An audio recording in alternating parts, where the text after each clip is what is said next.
صلی اللہ علیہ وآلہ وسلم۔ ورنہ اگر انسان صرف صبح پر ہی غور و فکر کر لیتا تو یہ صبح کی کیفیت اور یہ صبح کا حسین منظر یہ بھی اللہ تبارک و تعالیٰ کی ایک بہت بڑی نشانی ہے۔ اس نشانی سے بھی اللہ تعالیٰ کی معرفت حاصل ہو سکتی ہے۔ ہم ایسے اہل نظر کو ثبوت حق کے لیے اگر رسول نہ آتے صبح کافی تھی۔ سورہ بنی اسرائیل میں اللہ تبارک و تعالیٰ فجر کے حوالے سے اس کو خاص اہمیت دیتے ہوئے فرماتے ہیں کہ اقم الصلاۃ لدلوک الشمس الی غسق اللیل، اے نبی صلی اللہ علیہ وآلہ وسلم قائم کیجئے نماز سورج کے ڈھلنے سے لے کر اور رات کے چھا جانے تک۔ جب سورج تھوڑا سا ڈھلے تو ظہر پڑھیے، تھوڑا اور ڈھل جائے تو عصر پڑھیے، غروب ہو تو اس کے بعد مغرب پڑھیے، ذرا اور سورج نیچے جائے اندھیرا چھا جائے تو عشاء پڑھیے۔ تو اقم الصلاۃ لدلوک الشمس الی غسق اللیل، قائم کیجئے نماز سورج کے ڈھلنے سے لے کر رات کے چھا جانے تک۔ بقرآن الفجر، اور فجر کا ذکر اللہ نے نام لے کر، بقیہ نمازوں کا نام نہیں ہے، فجر کا باقاعدہ نام لے کر اللہ نے اس کا اہتمام سے ذکر فرمایا۔ بقرآن الفجر، اور فجر کے قرآن کا تو خاص اہتمام کیجیے۔ اسی لیے ناظرین آپ دیکھتے ہیں کہ فجر کی نماز میں اللہ کے رسول کی سنت یہ تھی کہ آپ نسبتاً طویل قرات کرتے تھے۔ مغرب اور عشاء میں بھی جہری قرات ہوتی تھی، لیکن ان کے مقابلے میں فجر میں طویل قرات کرنا یہ اللہ کے حبیب صلی اللہ علیہ وسلم کی سنت ہے، جس پر آج بھی ہمارے ائمہ حضرات عمل کرتے ہیں۔ بقرآن الفجر، اور فجر کے قرآن کی تو خاص اہتمام کیجیے۔ یہ ہے فجر کے وقت کی اہمیت۔ کیوں؟ ان قرآن الفجر کان مشہودا، بے شک جو فجر کا قرآن ہے اس پر حاضری ہوتی ہے۔ کیا مراد ہے اس سے؟ ایک تو یہ مراد لی گئی کہ انسان اس وقت پوری طرح سے حاضر ہوتا ہے، رات کو اس نے آرام کیا ہے، لہذا تھکاوٹ دور ہو چکی ہے، فریش ہے، پھر اس وقت اور مصروفیت بھی نہیں ہوتی، لہذا یکسو ہو کر وہ پوری حضوری کے ساتھ وہ قرآن مجید کی سماعت کرتا ہے۔ اور اس کے علاوہ بخاری شریف کی حدیث میں ایک اور نقطہ بھی بیان ہوا۔ اللہ کے رسول فرماتے ہیں کہ کچھ فرشتے وہ ہیں کہ جو دن کے وقت اللہ تبارک و تعالیٰ کے احکامات کے مطابق اپنی ذمہ داریاں ادا کرتے ہیں، اور کچھ فرشتے وہ ہیں جو کہ رات کے وقت اللہ تبارک و تعالیٰ کے احکامات کے مطابق اپنی ذمہ داریاں ادا کرتے ہیں۔ لیکن دو نمازوں میں یہ تمام فرشتے جمع ہوتے ہیں۔ فجر کی نماز میں رات کے فرشتے اب جانے کی تیاری کر رہے ہوتے ہیں واپس، اور دن کے فرشتے آ کر اپنی ذمہ داری سنبھالنے کا آغاز کر رہے ہوتے ہیں۔ اسی طرح عصر کے وقت بھی دن والے فرشتے جانے کی تیاری کر رہے ہوتے ہیں، اور رات والے فرشتے آ کر اپنی ذمہ داریاں سنبھالنے کا آغاز کر رہے ہوتے ہیں۔ گویا یہ دونوں اوقات، فجر کا وقت اور عصر کا وقت، یہ فرشتوں کی حاضری کا وقت ہے۔ اللہ تبارک و تعالیٰ پوچھتا ہے فرشتوں سے کہ جب تم گئے تھے تو تم نے میرے بندوں کو کس حال میں پایا؟ تو وہ کہتے ہیں کہ وہ نماز پڑھ رہے تھے۔ اور اللہ پوچھتا ہے تم آئے تم نے میرے بندوں کو کس حال میں پایا؟ وہ کہتے ہیں ہم جب آئے تب بھی وہ نماز پڑھ رہے تھے۔ اللہ تعالیٰ ہمیں 5 وقتہ نماز کی باقاعدگی کے ساتھ پابندی کی توفیق عطا فرمائے۔ تو یہ ہے فجر کی اہمیت۔ بڑا پیارا وقت ہے، بڑا سہانا وقت ہے۔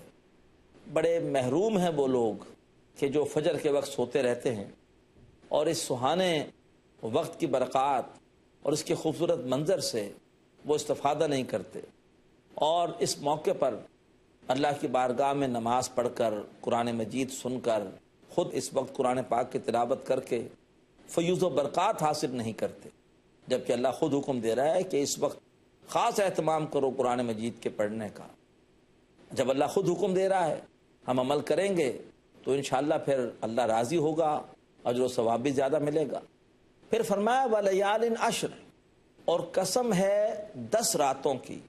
اکثر مفسرین اس پر متفق ہیں کہ یہاں پر 10 راتوں سے مراد ذی الحجہ کی ابتدائی 10 راتیں ہیں، وہ 10 راتیں کہ جن میں رفتہ رفتہ حج کی سرگرمیاں اپنے عروج کو پہنچتی ہیں۔ پھر 8 ذی الحجہ کو تو باقاعدہ حج کے ارکان کا آغاز ہو جاتا ہے، حاجی منی جاتے ہیں، اور 9 ذی الحجہ تو حج کا خاص دن ہے۔ عرفے کا دن ہے جس روز عرفات جاتے ہیں، اور پھر اس کے بعد رات کو وہاں سے واپسی ہوتی ہے عرفات سے غروب آفتاب کے بعد، اور 10ویں رات وہ گزارتے ہیں مزدلفہ میں، اور پھر 10ویں دن حج کے باقی ارکان ادا کرتے ہیں، رمی بھی کرتے ہیں، قربانی بھی پیش کرتے ہیں، سر بھی حلق کراتے ہیں، اور اس کے بعد حالت احرام سے باہر آ کر طواف زیارت بھی کرتے ہیں۔ تو یہ جو 10 راتیں ہیں اور 10 دن ہیں ذی الحجہ کے، ان کی بڑی برکات ہیں۔ ایک روایت کے مطابق جو عمل انسان ان دنوں میں کرتا ہے وہ اللہ تبارک و تعالیٰ کو انتہائی محبوب ہے، انتہائی محبوب ہے۔ ان دنوں کے حوالے سے نوٹ کیجئے کہ سنت سے یہ بات ثابت ہے، مسلم شریف کی روایت ہے، ام سلمہ رضی اللہ تعالیٰ عنہ اس کی راویہ ہیں کہ وہ کہتی ہیں کہ اللہ کے رسول نے فرمایا کہ جس کا ارادہ ہو قربانی کا، تو جب ذی الحجہ کا چاند طلوع ہو تو پھر اس کے بعد سے لے کر قربانی پیش کرنے تک وہ اپنے ناخن اور اپنے بال وغیرہ نہ کٹوائے۔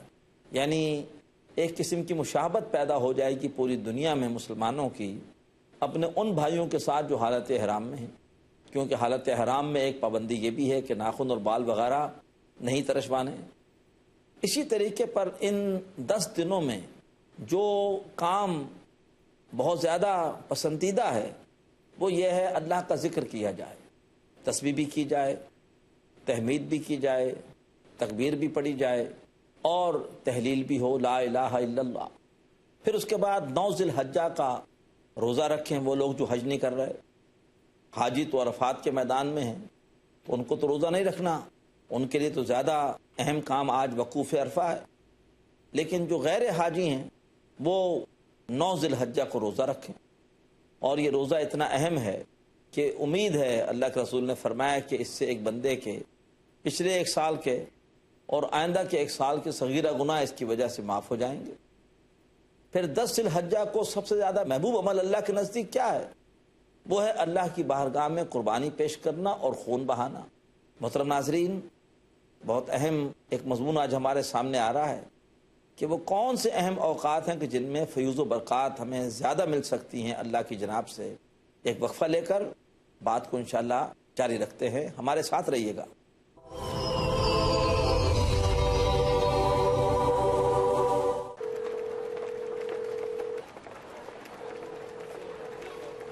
السلام علیکم۔ وعلیکم السلام۔ کیا بات ہے، کوئی خاص کام کر رہے ہو کیا؟ ہاں، دیکھ رہا ہوں کہ اپنی زکوٰۃ کی رقم کہاں دوں۔ پیس ٹی وی اردو سے بہتر کیا ہو سکتا ہے؟ زکوٰۃ اور peace T V Urdu T V channel? میں کچھ سمجھا نہیں۔ میں سمجھاتا ہوں، اگر ٹی وی چینل اسلامی ہے تو کیوں نہیں؟ کئی معتبر علماء کرام کا فتویٰ ہے کہ ہم غیر منافع بخش اسلامی سیٹلائٹ ٹیلی ویژن چینل جس کا مقصد اسلام کی تعلیمات کو پھیلانا ہے اسے اپنی زکوٰۃ دے سکتے ہیں۔ اس کا مطلب یہ ہوا کہ ہم فریضہ زکوٰۃ ادا کرنے کے ساتھ ساتھ اسلام کے پیغام کو پھیلانے میں بھی مدد کر سکتے ہیں۔ ضرور کر سکتے ہیں۔ الحمدللہ، یہ تو ایسے ہوا جیسے سونے پہ سہاگا۔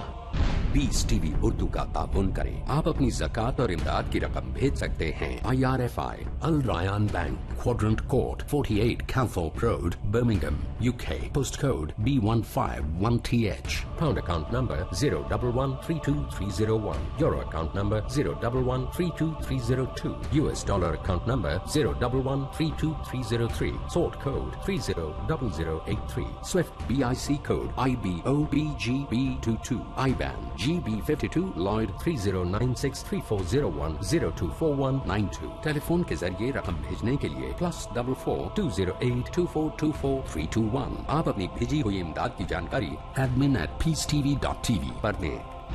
آئیے پیس ٹی وی اردو کے ذریعے اسلام کے پیغام کو پھیلانے میں ہمارے ساتھ شامل ہو جائیے۔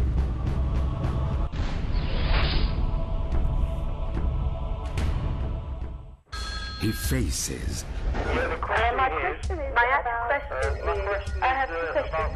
He listens. My question is about the beard, about Imam Mahdi. What are the people believing? He answers, So number one is the help of Allah. he satisfies in the light of glorious Quran and authentic Hadith. If Allah helps you, believe me, you have to get success. Catch Dr. Zakir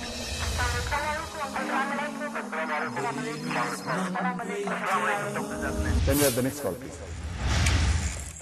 to get convincing and valid answers in Dial Dr. Zakir.